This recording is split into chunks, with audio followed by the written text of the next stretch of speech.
조갑제 TV 시청자 여러분 안녕하십니까. 2023년 1월 31일 오후 2시 19분입니다. 귀순 어민 강제 북송 사건을 수사 중인 검찰이 정의용 당시 청와대 국가안보실장을 피고발인 신분으로 소환해서 조사를 하고 있습니다. 서울중앙지검 공공수사 3부는 오늘 오전 정의용 전 실장을 소환을 했습니다.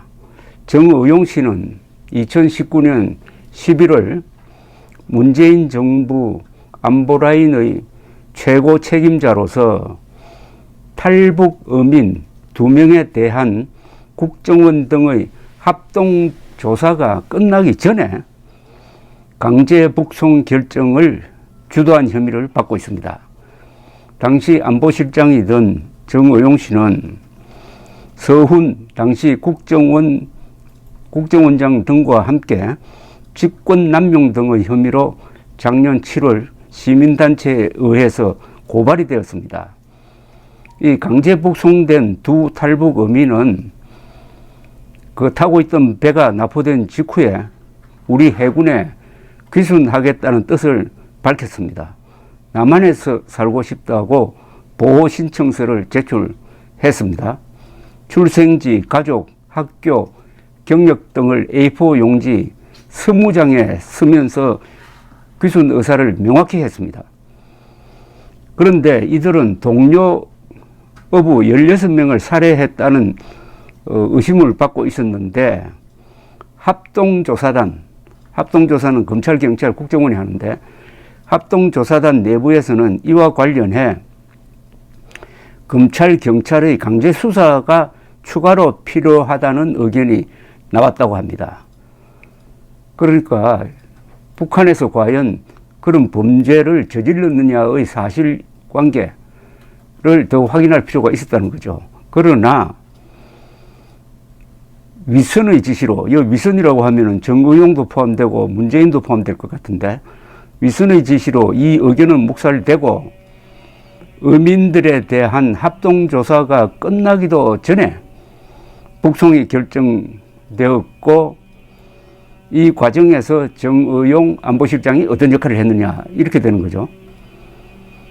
그런데 합동조사단은 합동신문단이죠. 보통 어떤 사람이 귀순하면은 그 사람은 관계기관이 합동으로 신문을 합니다. 이 신문이 굉장히 오래 걸려야 되는데, 이 합동조사단은 검경, 이것은 수사를 해야 된다. 검경 수사의 필요성을 언급하는 문구를 보고서 초안에 포함했으나 최종본에는 삭제되었다고 합니다.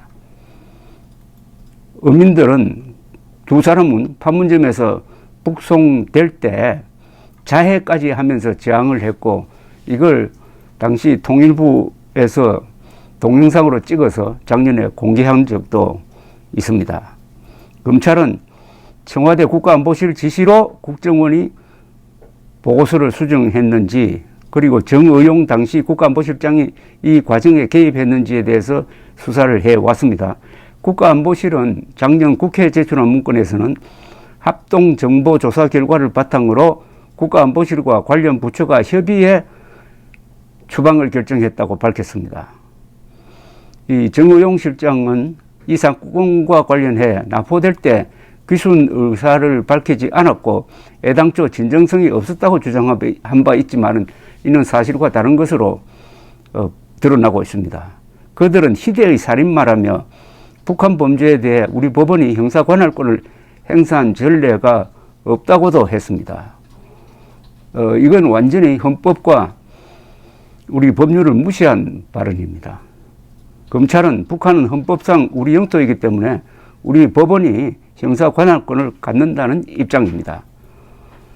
검찰은 앞서 이 사건과 관련해서 서훈 당시 국정원장, 노영민 당시 청와대 비서실장, 김현철 당시 통일부 장관 등을 소환해서 조사를 했습니다.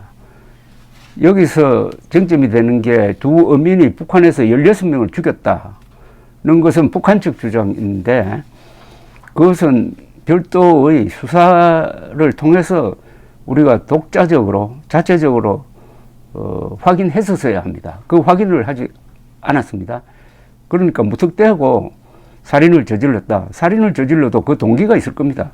그 동기가 어떤 동기냐 하는 데 따라서는 그 살인이 정당화될 수도 있습니다. 그런 일체의 조사를 하지 않고 서둘러서 납포한 지 합동신문이 보통 일주일, 뭐 한 달 걸릴 수도 있는데 그거 다 간단하게 생략해버리고 북한 측이 주장하는 대로 살인범이다 라는 것을 앞세워가지고 서둘러 그리고 본인의 기순 의사 다 무시해버리고 꽁꽁 묶어가지고 아주 처참한 광경을 보여주면서 북송을 해가지고 북한에서 지금 두 사람이 잡혀가지고 사형됐는지 어떻게 됐는지 알 수도 없고 거기에 관심도 없고 하는 이런 꼴을 만든 이 문재인, 정의용, 서훈 이런 관련자들에 대한 엄중 처벌이 필요한 시점입니다. 이것은 헌법 위반입니다. 제일 중요한 게 헌법 위반입니다. 왜냐하면은 일단 휴전선 남쪽으로 와서 귀순 의사를 표명하면은 그 순간 그 사람은 실질적으로 대한민국 국적을 취득하게 되는 겁니다. 지금 논리상으로도 헌법상으로도 북한에 살고 있는 우리 동포는 북한 국민입니다. 다만 신료적 지배를 받지 않으므로 탈출해가지고 한국에 도착해가지고 귀순 의사 밝히는 즉시 바로 주민등록증을 발급해가지고 국적 취득을 하게 되는 겁니다. 국적 취득이라기보다는 국적의 재확인인 것입니다. 헌법 제3조는 대한민국의 영토는 한반도와 그 부속도서로 한다고 함으로써 북한 지역에 사는 북한 동포도 북한 주민으로 그리고 북한 내 사는 대한민국 국민으로 딱 몫을 받고 있는 대원칙입니다. 이것은 우리 헌법 중에서도 가장 중요한 원칙입니다. 그렇다면은 그 사람이 북한 지역에서 범죄를 저질렀다고 하더라도 거기에 대한 처벌은 우리 수사기관과 우리 법원이 해야 되는 겁니다. 재판 관할권을 절대 포기하면 안 됩니다. 재판 관할권이라는 게 우리의 주권 중에서 가장 중요합니다. 재판 관할권을 포기한다는 것은 주권을 포기한다는 겁니다. 더구나 상대가 북한 노동당 정권인데 북한 노동당 정권에 재판 관할권을 그냥 넘겨준 겁니다. 이 자체가 범죄입니다. 이 자체가 헌법 위반입니다. 그 다음에 국제법 위반입니다. 저런 사람을 북한에 돌려보내주면은 북한에서 정당한 재판을 받지 못한다. 고문받고 사형될 가능성이 있다. 그러면 그런 위험한 지역으로는 보내면 안 되는 국제법이 있습니다. 국제적 원칙이 있어요. 그것도 위반한 겁니다. 따라서 여기에 관련된 문재인, 만약 관련됐다면은 문재인, 뭐 정의용 이런 사람들은 반드시 중범죄로 처벌을 해야 됩니다. 이거보다 더 큰 범죄가 있을 수가 없습니다. 이렇게 한 이유는 아마도 2019년 말에 열리는 국제회의에 김정은을 참여시키겠다는 허망한 꿈을 가지고 이런 천인공노할 짓을 했다고 판단이 됩니다. 두 사람을 눈을 가리고 꽁꽁 묶어가지고 판문점을 통해서 사지로 보냈다. 그 광경을 보면은 꼭 그 소가 도살장으로 끌려가는 모습과 마찬가지입니다. 그때 두 사람 중에 한 사람은 저항을 하고 머리를 부딪히고 해가지고 피가 낭자한 그런 모습이 있지 않습니까? 거기에 관여한 정의용 그리고 문재인에 대한 수사는 성역 없이 해야 됩니다. 정의용 당시 국가안보실장 그리고 나중에 외교부 장관이 된 이분은 아주 정통 관료입니다. 외교관으로서도 아주 평이 좋았던 사람입니다. 그러다가 어찌된 판인지 문재인 밑에서 대북 굴종 정책에 관여하면서부터 사람이 바뀌고 오늘 소환되는 이런 수모를 당하게 되었습니다. 정의용 씨가 외교관으로서 엘리트 코스를 밟아왔지만은 이 사람 마음속에 헌법 수호 정신이 결여되었다고 판단이 됩니다. 우리 헌법 제7조는 모든 공무원은 국민에 대한 봉사자이며 정치적으로 중립해야 된다고 되어 있습니다. 이 말은 불법한 명령 또는 헌법에 위반된 명령이 내려오면은 거기에 저항을 해야 된다는 이야기입니다. 그걸 따르면 안 된다는 겁니다.